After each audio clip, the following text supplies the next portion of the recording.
I never wanted to come back here. Grandma's house at the end of Blackwood Lane always felt like it belonged to another world. Isolated, surrounded by dense woods, with a dirt road only passable by Dad's old truck.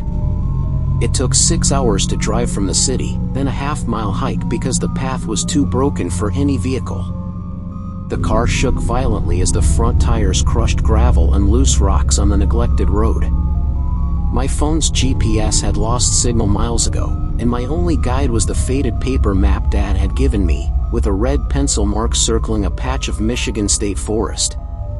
Grandma had passed a year ago, but Dad insisted someone had to check on the place, retrieve old documents, make sure nothing had been stolen. As the eldest, I was honored with the task. "You need to go there, Noah," Dad had said a week ago, his voice tight, like he was holding back pain. "Grandma's inheritance documents are still there. And bring them here if everything is still intact." I didn't ask what he meant by intact. I was old enough to read the tension in his jaw whenever his childhood home was mentioned. Rain began to fall as I reached the rusted iron gate with its barely legible Blackwood Lane sign. The chain and padlock that once secured it had corroded and snapped, hanging like a corpse from a noose. I pushed the gate with my hand, and with it came a metallic screeching sound that made the hairs on the back of my neck stand up. The path to the house was overgrown with knee-high weeds. In the distance, the house loomed like a giant skull, its dark windows empty eyes, its sagging front porch a gaping mouth.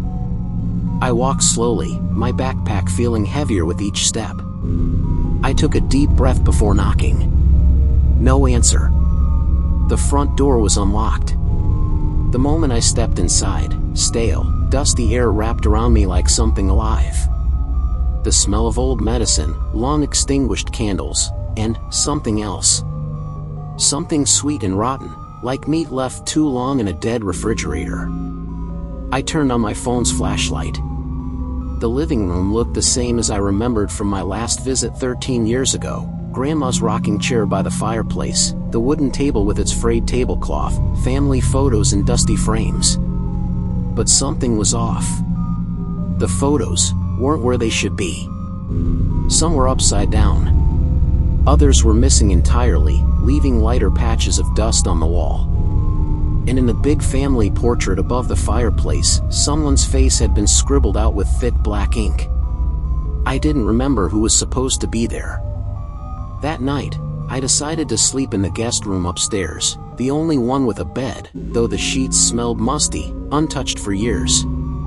The old spring mattress groaned with every move, and the pillow was so flat my head nearly touched the hard surface beneath.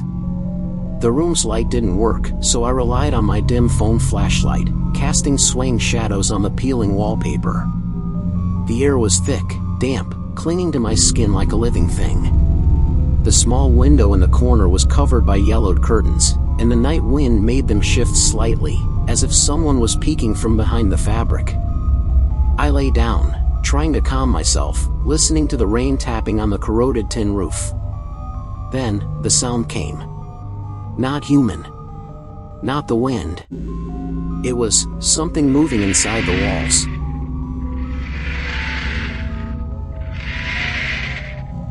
It scratched softly, like claws dragging on wood.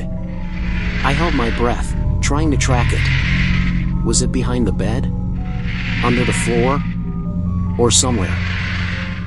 Louder. Closer. As if whatever it was now pressed against the headboard, separated only by a thin wooden panel. I squeezed my eyes shut, telling myself it was just rats or old pipes settling. But rats didn't sound like this. Rats didn't move with such deliberate rhythm, as if following my breathing. And then, something heavy hit the floor downstairs. Not a small object falling, more like a chair being dropped. Or something bigger. I froze. Seconds passed in tense silence. Only my own shallow breaths filled the room. Then,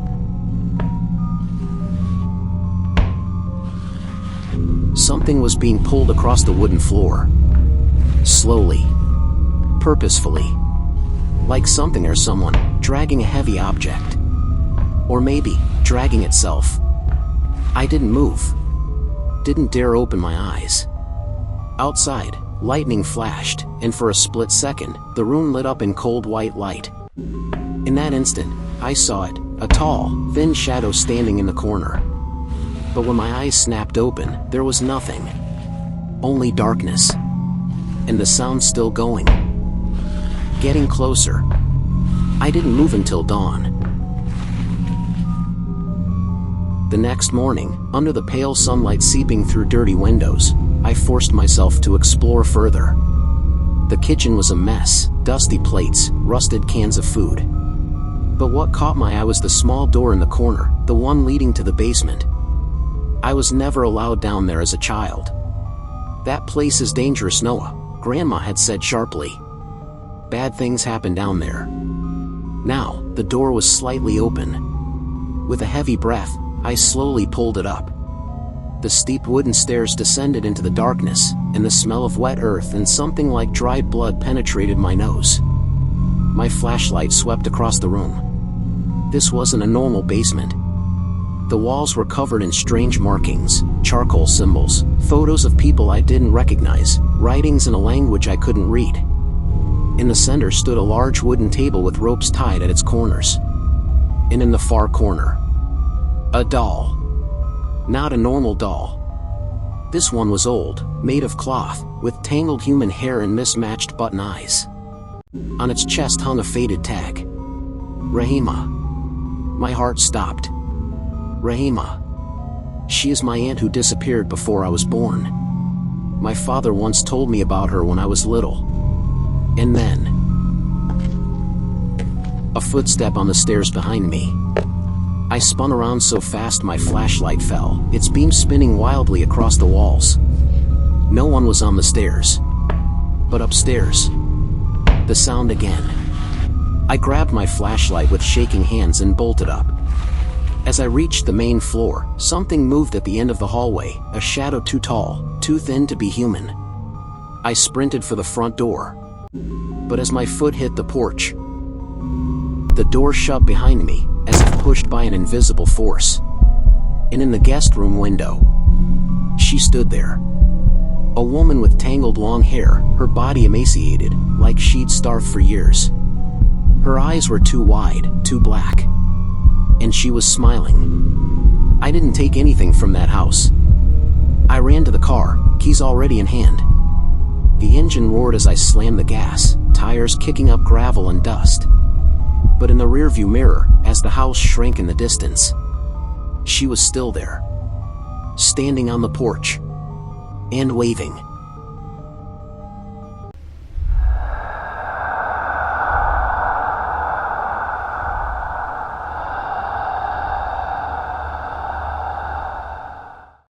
I am a 21-year-old college student, spending my summer break at my grandmother's house in the countryside.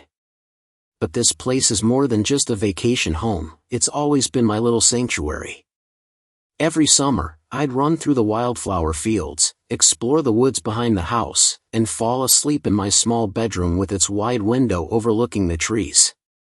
Since I was a child, I've felt that this house had a strange kind of stillness, as if time moved slower here. The scent of aged pine wood mixed with the aroma of herbal tea that my grandmother brewed every evening. She was a kind and gentle woman, always sitting in her rocking chair on the porch, sharing stories of her past. But there was one place I was never allowed to go. The attic. My grandmother had always been protective of that space. I still remember the day when I was 7 and tried to climb the attic stairs out of curiosity.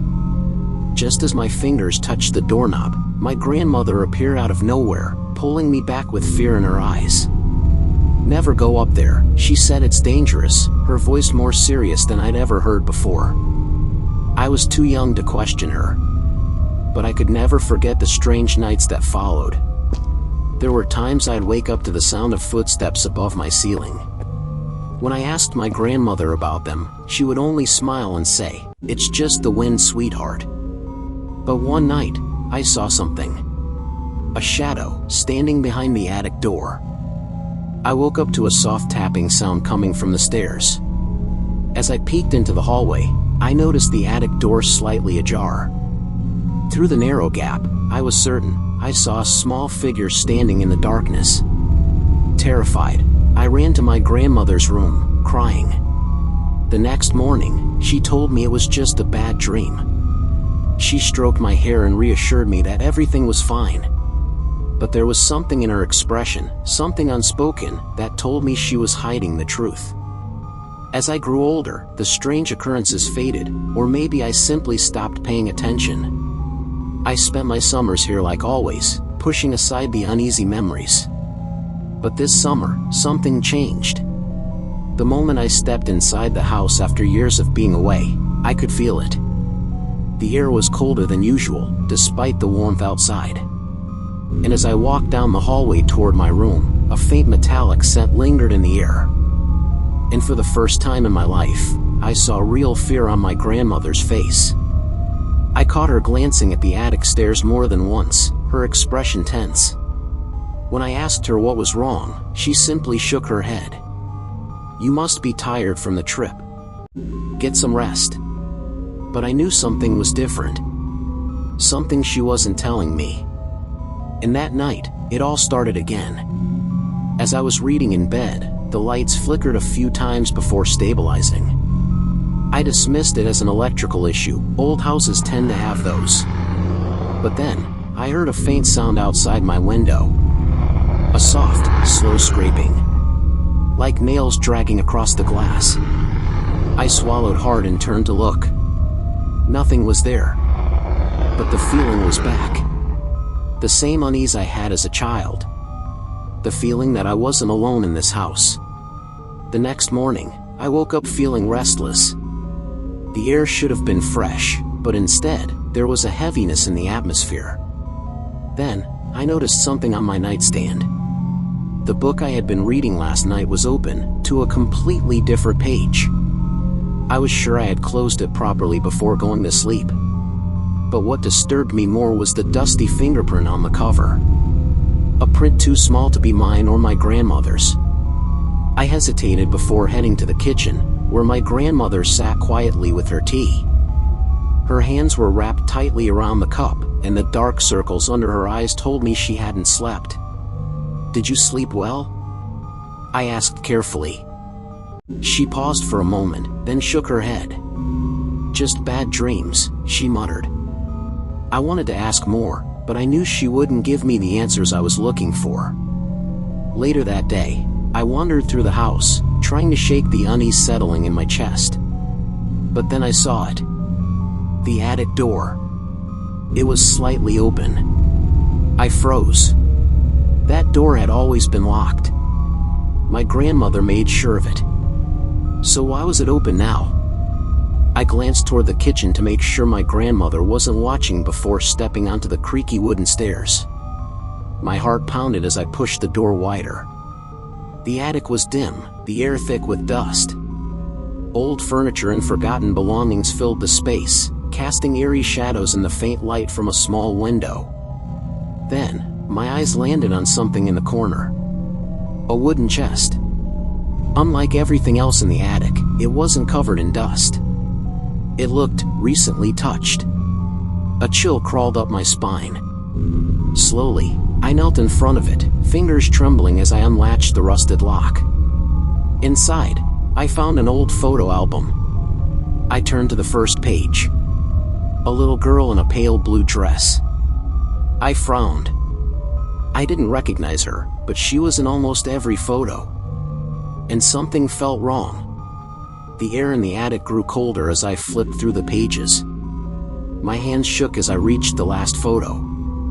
And when I saw it, my breath caught in my throat. It was a picture of my grandmother's house. Taken at night.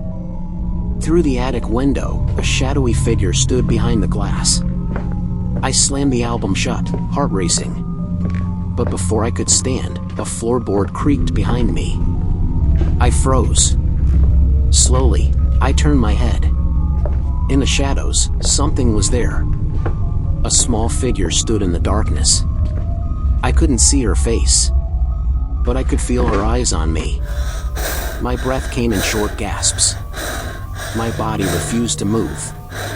Then, I heard it. A whisper. Soft. Almost gentle. "Stay here."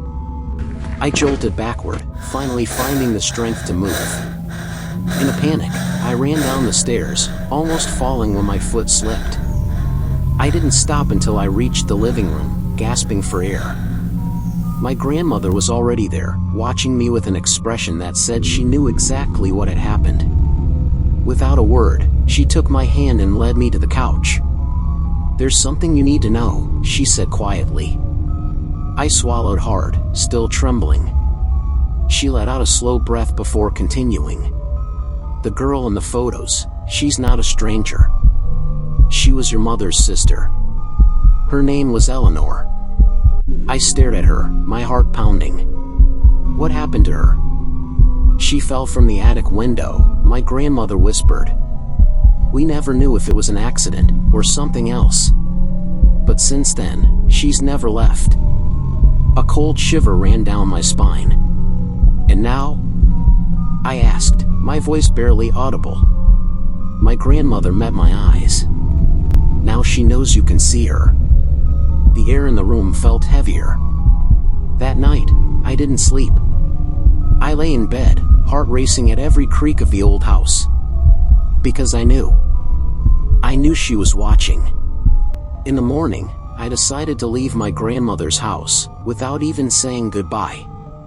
But it seemed the girl refused to stay in that old house alone. Now, in my small apartment in the city, her presence feels even more real. Almost every night, a faint whisper seeps through the bathroom door, from inside my closet, even from beneath my bed. "Stay with me."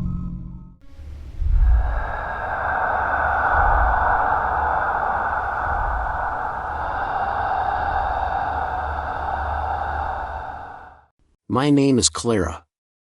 I sit on the back porch of my grandmother's house, gazing at the towering tree in the middle of the yard. A gentle breeze carries the scent of damp earth and leaves after the rain. That tree has always held a special place in my heart, though I never truly understood why. But today, as I look at it, memories from 14 years ago come flooding back, memories of an event that changed my life forever. Back then, I was just 13 years old, still in my middle school uniform, spending my summer vacation at my grandmother's house. That old wooden house had always been my favorite escape from the monotony of everyday life. But that summer was different. That summer, I found something I would never forget. One afternoon, while my grandmother was busy in the kitchen, I decided to explore the shed behind the house. That shed had always been a mysterious place to me since childhood. It is dark, dusty, and filled with old items that seemed untouched for decades. I was always curious but also afraid. But that day, curiosity won over fear. I opened an old wooden chest in the corner of the shed, and my eyes immediately landed on something nestled among a pile of tattered fabric. A doll. It looked ancient, with tangled blonde hair and faded glass eyes.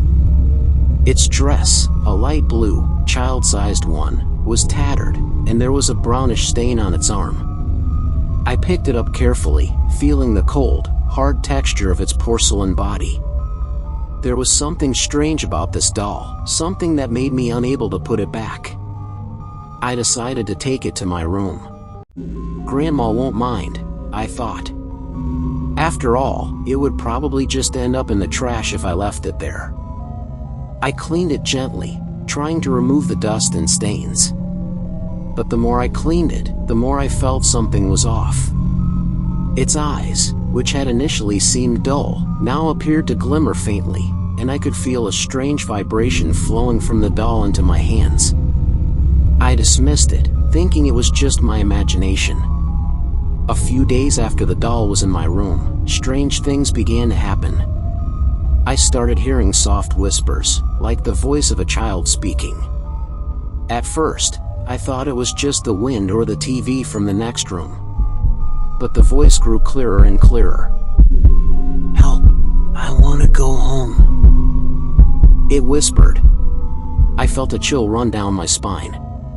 I tried to convince myself it was all in my head, that I was just tired or stressed. But then, I began to feel another presence in my room. Sometimes, I felt like I was being watched, and every time I turned, the doll seemed to be staring at me with a gaze more alive than before. Its once dull eyes now looked sharp, as if they could see right into my soul. One night, I dreamed of a little girl. She stood in the middle of the forest, looking scared and confused. She was crying, calling out a name I couldn't quite hear. I tried to approach her, but every time I took a step, she moved further away, like a shadow disappearing among the trees. I woke up anxious and drenched in cold sweat. The dream felt so real, and I couldn't shake it from my mind. The next day, I decided to investigate the doll's origins. I started by asking my grandmother, but she just shook her head. "I don't remember that doll," she said. "Maybe it belonged to someone who lived here before us." Unsatisfied, I began my own research. I went to the local library and dug through old newspaper archives. After hours of reading, I finally found something. Over 5 decades ago, a little girl named Emily had mysteriously disappeared in this area. She was last seen playing in the woods near my grandmother's house. A massive search was conducted, but Emily was never found. My blood ran cold when I read the last description of her. She had been wearing a light blue dress and carrying her favorite porcelain doll. I began to realize that the doll I had found might be Emily's. And if that were true, then Emily's spirit might be trapped inside it. I didn't know whether to believe it, but all the strange occurrences lately seemed to point in that direction. As days passed, Emily's presence grew stronger. I started seeing small shadows moving in the corner of my eye, and the whispers became clearer. I tried to get rid of the doll, but every time I did, something strange happened. Once, as I was about to throw it away, the lights in my room suddenly went out, and I heard a heartbreaking sob. I immediately put the doll back on the shelf, and the lights turned back on. I felt trapped. I didn't know what to do. I started to feel like Emily was trying to communicate with me, but I was too afraid to understand what she wanted. I even began to pity her. She was just a lost child, stuck between this world and the next. Finally, I decided to face my fear. I brought the doll back to my grandmother's house, to the place where Emily had disappeared. I felt this was the only way to help her find peace. As I placed the doll under the large tree in the backyard, a strange warmth surrounded me. The whispers stopped, and for the first time in weeks, I felt calm. I sat under that tree for a few minutes, feeling the gentle breeze around me. I knew Emily was finally free. The doll was gone, and I never looked for it again. And now, I still sit on the porch, gazing at that tree. 14 years have passed since that incident, but the memory remains vivid in my mind. I've learned that some mysteries don't need solving, and some spirits just need help finding their way home. The doll may be gone, but its memory will always stay with me, a reminder that there's another world beyond our understanding, and sometimes, they just need a little help to find peace.